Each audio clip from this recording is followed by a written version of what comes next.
أهلا بكم. أنا يمنى وده بودكاست طمأنينة، مساحة نهدى فيها شوية ونفهم نفسنا من غير ما نضغط عليها. في حاجات بنفضل شايلينها جوانا أيام، يمكن شهور، مش علشان مش عايزين نعملها، لكن علشان كل ما نيجي نبدأ في الحاجة دي نلاقي صوت جوانا يقول استنى.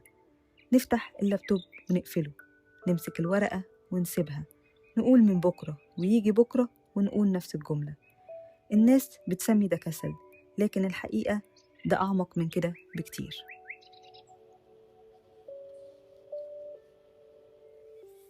التسويف مش ضعف إرادة، التسويف نظام حماية نفسي. العقل أحيانا بيحاول يحمينا من مشاعر إحنا مش مستعدين نواجهها. إحنا مش بنهرب من المهمة، إحنا بنهرب من الإحساس اللي بيجي وراها.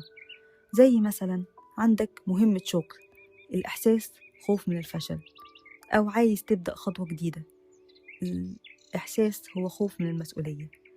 العقل ساعات بيختار راحة مؤقتة على ألم صغير لازم نعدي منه عشان نوصل للراحة الحقيقية بعدين. المخ بطبيعته بيحب الراحة وبيوفر الطاقة، فأي حاجة هتخرجك من منطقة الراحة دي اللي هي اسمها الكومفورت زون، حتى لو الحاجة دي مفيدة ليك، زي إنك تتمرن، تتعلم مهارة جديدة، تغير عادة، تذاكر أو تبدأ مشروع، المخ دايما بيشوفها مجهود.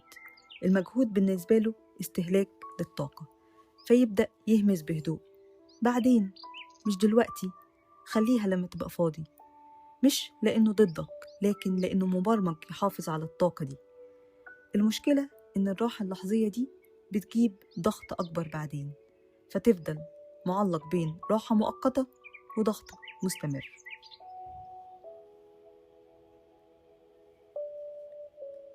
بس خليني أقولك، إحنا مش محتاجين نحارب عقلنا ولا نضغط على نفسنا أكتر.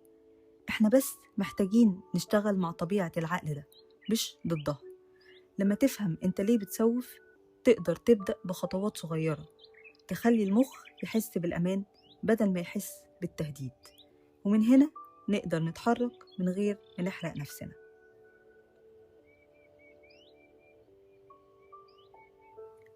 دي طرق نفسية حقيقية تقدر تساعدك تبدأ. أول حاجة، صغر المهمة. بدل ما أقول لازم أخلص التقرير ده كله دلوقتي، يبقى إن أفتح بس الملف. لازم أرتب البيت كله، يبقى هرتب أوضة واحدة بس. المخ ما بيخافش من الخطوة الصغيرة، لكن بيرفض الجبال.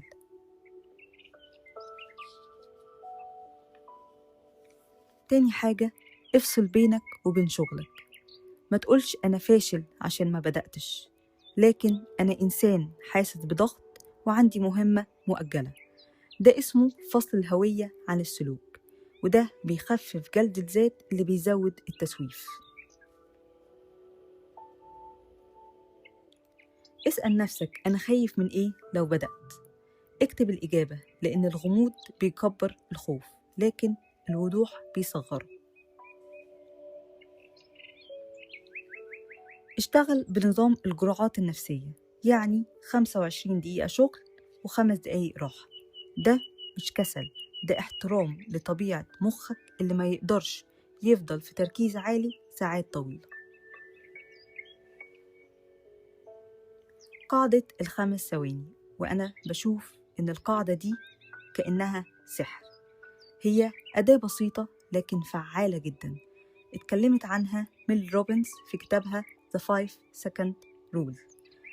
هي لحظة إن في لحظة صغيرة جدا بين ما الفكرة تيجي في دماغك وبين ما تبدأ تنفذها. المخ بيبدأ يطلع أعذار، بعدين، مش دلوقتي، أنا مش قادر. فالقاعدة بتقول أول ما يجي في بالك إنك تعمل حاجة مفيدة، عد بالعكس، يعني 5 4 3 2 1، وتحرك فورا. العد التنازلي بيشتغل زي زرار تشغيل، بيوقف التفكير الزايد وبيخلي الجسم يتحرك.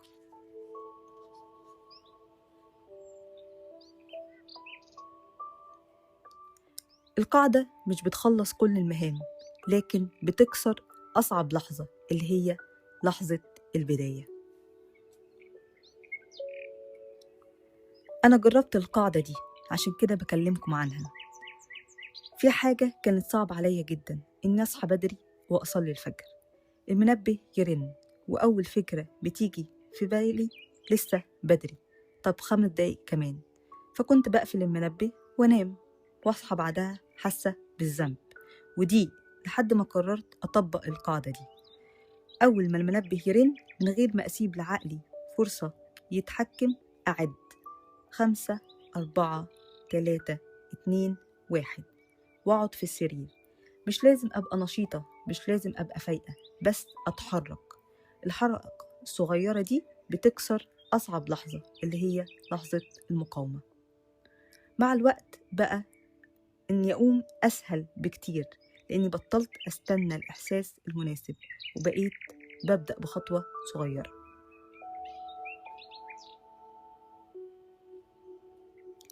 التسويف مش عدوك، ده رسالة بيقولك الضغط زاد، خفف الحمل وابدأ بحاجة صغيرة.